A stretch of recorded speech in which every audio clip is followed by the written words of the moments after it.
Good morning student BA BSc first year. अपना topic चल रहा था राजस्थान के भौतिक प्रदेश। हम कुछ शब्दावली की बात की थी जिसमें हमने बात करी थी किसकी, लास्ट क्लास में हमने बात करी थी पलाया झील और उसके साथ हमने बात करी थी किसकी, रन और पलाया की। अब हम बात करेंगे नेक्स्ट में जल पट्टी। जल पट्टी ये छोटे छोटे शब्द हैं, इसी क्षेत्र में ये प्रयुक्त किए जाते हैं, इसलिए इन सभी का अर्थ आपको पता होना चाहिए। क्या थी जल पट्टी? देखिए क्या है कि दो स्थान हैं, एक है पोकरण, दूसरा है मोहनगढ़।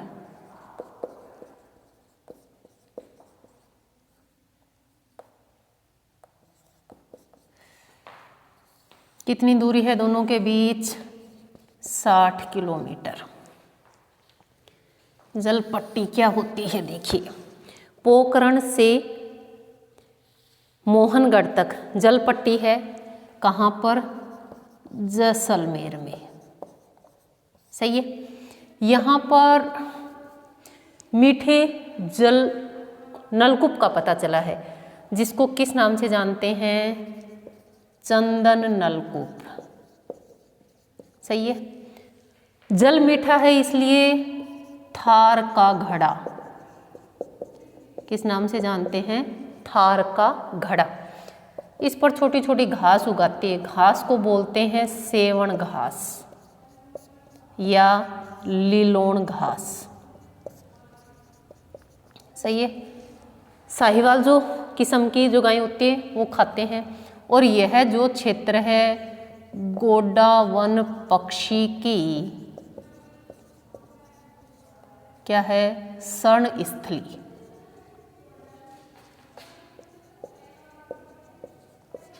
इसको कहते हैं, क्या बोलते हैं इसको बोलते हैं लाठी सीरीज।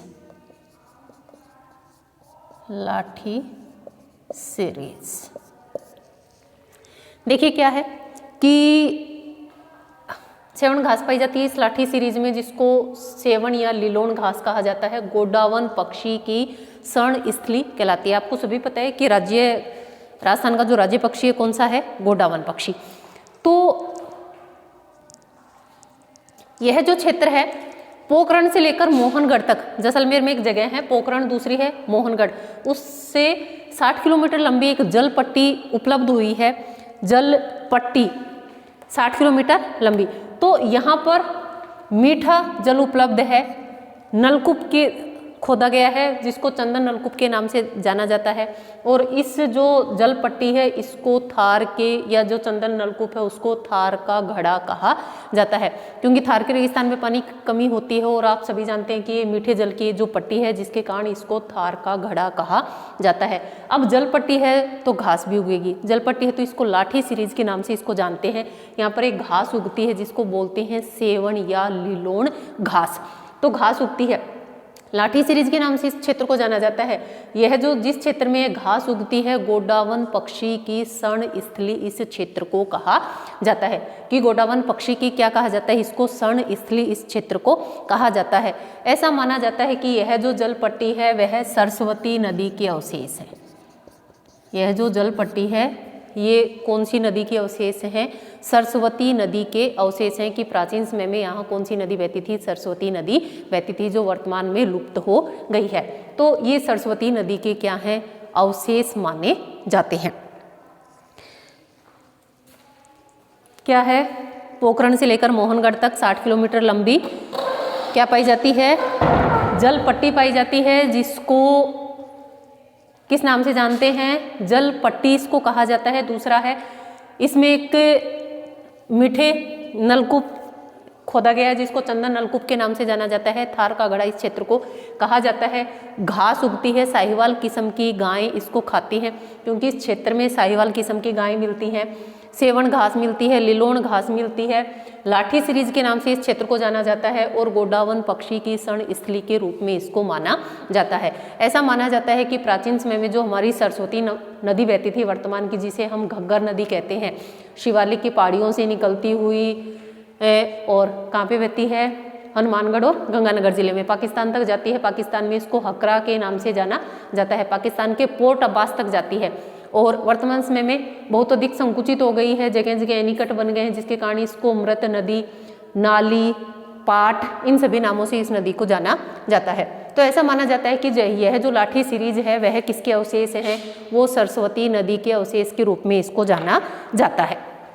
नेक्स्ट बात करते हैं, ये थी हमारी लाठी सीरीज। कंपटीशन एग्जाम में बहुत बार पूछा जाता है लाठी सीरीज क्या है, थार का गढ़ा किसे कहते हैं, कहाँ से कहाँ तक जल पट्टी मिली है, उसकी क्या विशेषताएं हैं। तो आपको इसको दोनों ही दृष्टियों से आपको इसको अच्छे से पढ़ना है, कंपटीशन एग्जाम की दृष्टि से भी और आपके बीए की दृष्टि से भी। दूसरा है Akal wood fossil park. Akal wood fossil park, fossil park को दूसरा नाम क्या बोल सकते हैं, जीवाश्म उद्यान। उद्यान किस नाम से, जीवाश्म उद्यान। आक्कलवुड फॉसिल पार्क या दूसरा नाम क्या है इसका, जीवाश्म पार्क को हम क्या बोलते हैं, इसको बोलते हैं फॉसिल पार्क को जीवाश्म उद्यान के नाम से जानते हैं। अब बात आती है कि कहाँ पर स्थित है, जैसलमेर। यह जो पार्क है कहाँ पर स्थित है, जैसलमेर में स्थित है। समय कौन सा था या काल कौन सा था, जो काल था उसको बोलते हैं जुरासिक काल।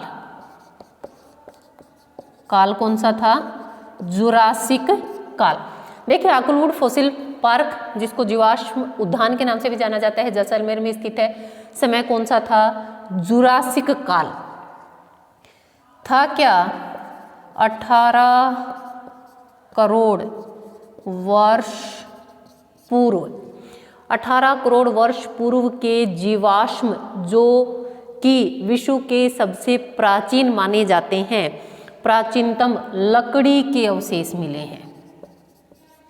लकड़ी के अवशेष मिले कि 18 करोड़ वर्ष पूर्व के जीवाश्म जो कि विश्व के सबसे प्राचीनतम क्या अवशेष माने जाते हैं। लेकिन अवशेष किसके हैं, लकड़ी के अवशेष माने जाते हैं आक्कलवुड फॉसिल पार्क में।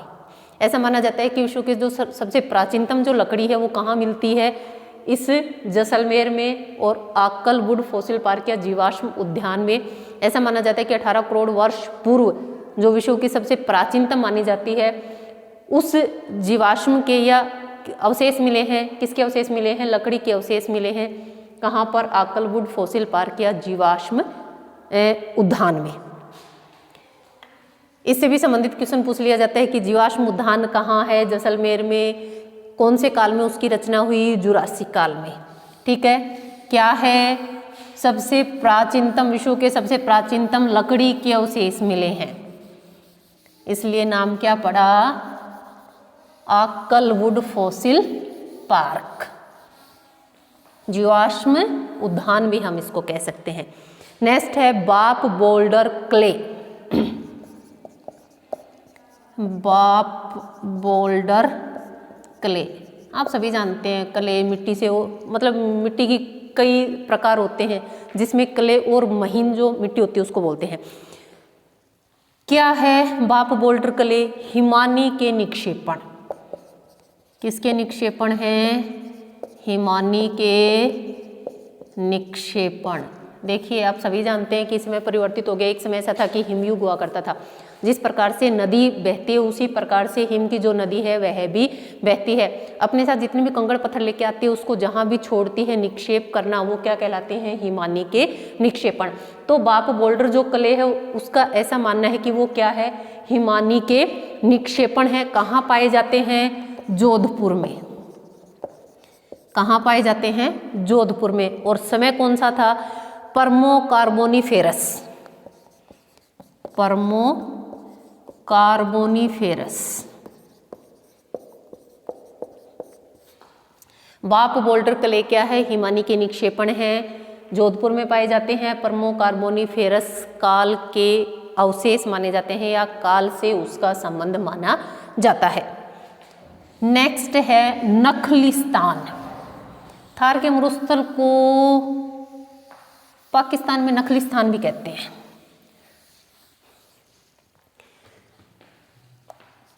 नखलिस्तान क्या होता है?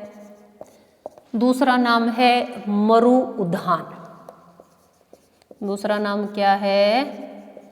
मरु उद्यान। देखिए क्या है, कई बार आप फिल्में देखते हो, देखा करो, कई बार आप देखोगे चारों तरफ मिट्टी के टीले टीले हैं और बीच में कोई वनस्पति उग गई है, बिल्कुल ऐसे छोटा सा टापू सा जिसमें हरियाली ही हरियाली है। कारण क्या होता है? जल बेसिन होती है। क्या होती है? जल बेसिन। कि मरुस्थल के मध्य में कोई जल बेसिन होती है जिसके चारों तरफ क्या हो जाती है? चारों तरफ हरियाली विकसित हो जाती है।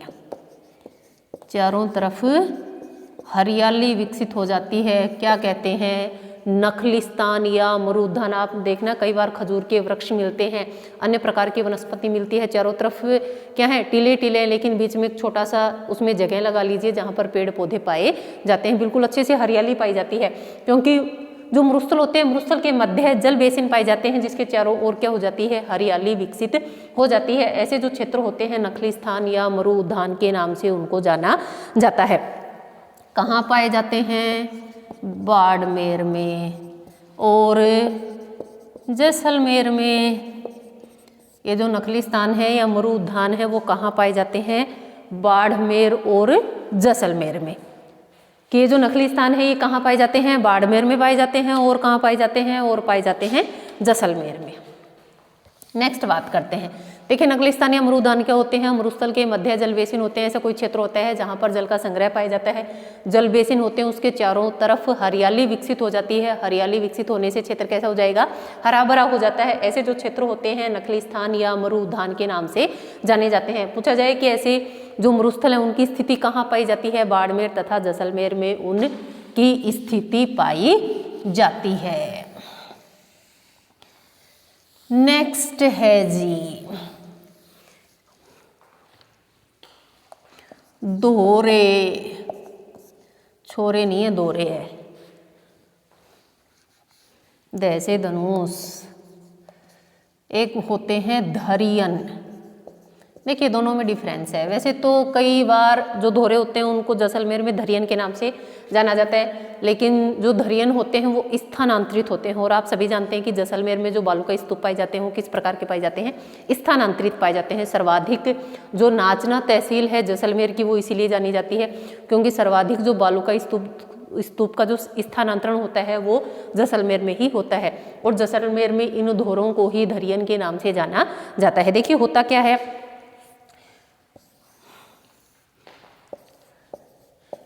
बालू के लहरदार टीले क्या कहेंगे? दोहरे। बालू के जो लहरदार टीले होते हैं, बालू का स्तूप होते हैं, उनको किस नाम से जानते हैं? दोहरों के नाम से जानते हैं। लेकिन जब ये स्थानांतरित होते हैं तो किसके नाम से जानते हैं? धरियन के नाम से जानते हैं। बालू के लहरदार जो टीले होते हैं उसको दोहरे के नाम से जाना जाता है, लेकिन जब ये बालू के टीले स्थानांतरित होते रहते हैं तो किस नाम से जानते हैं? धरियन के नाम से इनको जाना जाता है। दोनों ही सर्वाधिक कहाँ पाए जाते हैं? जैसलमेर में। बताया था ना मैंने कि जो बालू का स्तूप है स्थानांतरण के लिए किसको जाना जाता है? जैसलमेर को। तो जो दोहरे होते हैं उसको जैसलमेर में धरियन के नाम से भी जाना जाता है। कारण क्या होते हैं? क्योंकि जो बालू का स्तूप होते हैं वो प्रवाहित होते रहते हैं, स्थानांतरित होते रहते हैं, एक स्थान पर नहीं रुकते हैं, एक स्थान से दूसरे स्थान पर स्थानांतरित होते रहते हैं। इसलिए जैसलमेर में इनको धरियन के नाम से जाना जाता है। या दूसरा हम कह सकते हैं कि जो स्थानांतरित जो बालू का स्तूप होते हैं उनको जैसलमेर में धरियन के नाम से जाना जाता है। दोनों ही प्रकार के जो बालू का स्तूप हैं वो सर्वाधिक कहाँ पाए जाते हैं? जैसलमेर में। दोनों ही प्रकार के जो बालू का स्तूप हैं वो कहाँ पाए जाते हैं? जैसलमेर में पाए जाते हैं। दोहरे लहरदार मिट्टी के टीले क्या कहेंगे? दोहरे। सही है। इस प्रकार के जो बालू के टीले होते हैं जब वो स्थानांतरित होते हैं तो किस नाम से जाने जाते हैं? धरियन के नाम से जाने जाते हैं। दोहरे और धरियन में एक छोटा सा डिफरेंस है बस, कि जो धोरे होते हैं वो स्थिर होते हैं, धरियन होते हैं, वो आगे से आगे प्रवाहित होते रहते हैं, या कह सकते हैं ऐसे बालू की मिट्टी के टीले जो स्थानांतरित होते हैं क्या कहलाते हैं, धरियन कहलाते हैं। धोरे और धरियन सर्वाधिक कहाँ मिलते हैं, जैसलमेर में पाए जाते हैं। नेक्स्ट बात करेंगे, पीवड़ा नाम सुना है, सांप की प्रजाति है, इसी जैसलमेर में पाया जाता है भैया। सबसे खतरनाक सांप नाम है पीवड़ा। ऐसा माना जाता है कि मनुष्य की सांस को ही पी जाता है ये। सांस ससुर वो वाली सांस नहीं जो हमें सांस आती है, एक आती है एक जाती है, जिसे हम जिंदा रहते हैं। जो पीवड़ा है वो क्या है, सांप की प्रजाति।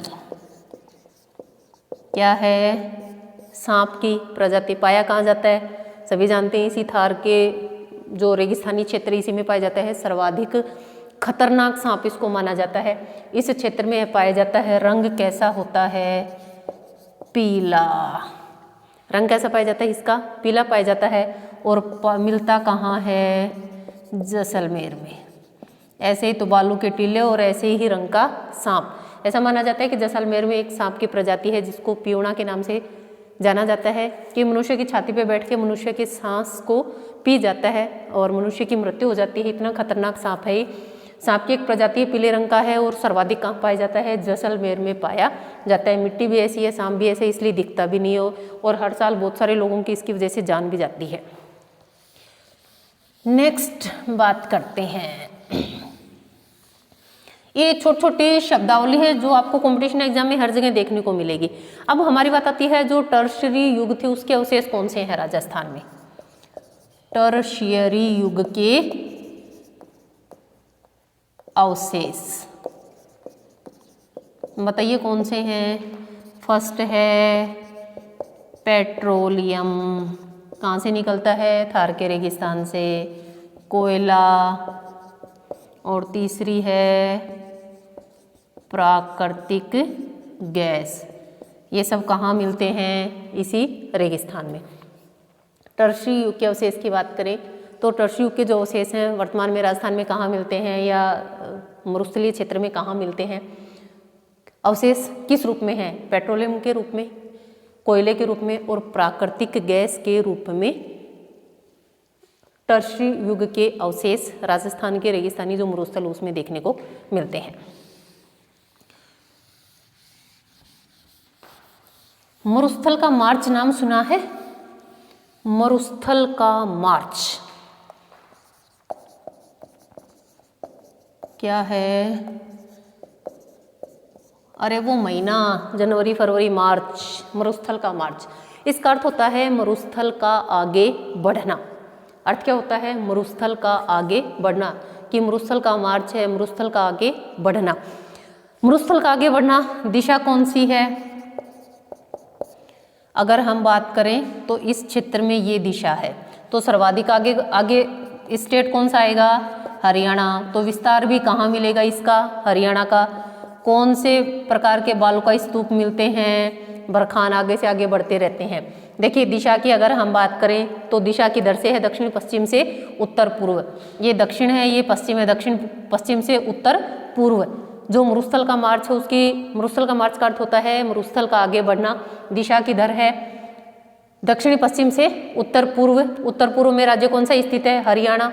उसको कवर करते जा रहे हैं। और कौन से जो बालू का स्तूप हैं उन जो स्थानांतरित होते रहते हैं, आगे से आगे बढ़ते रहते हैं, बरखान। बरखान, इन बरखानों का सबसे अधिक योगदान है। जो बरखान बालू के टीले हैं इनका सर्वाधिक योगदान इसमें देखने को मिलता है। मरुस्थल का मार्च होता है मरुस्थल का आगे बढ़ना। किधर बढ़ेगा, दक्षिणी पश्चिम से उत्तर पूर्व की ओर आगे बढ़ेगा। उत्तर पूर्व में आगे राज्य कौन सा है, हरियाणा है।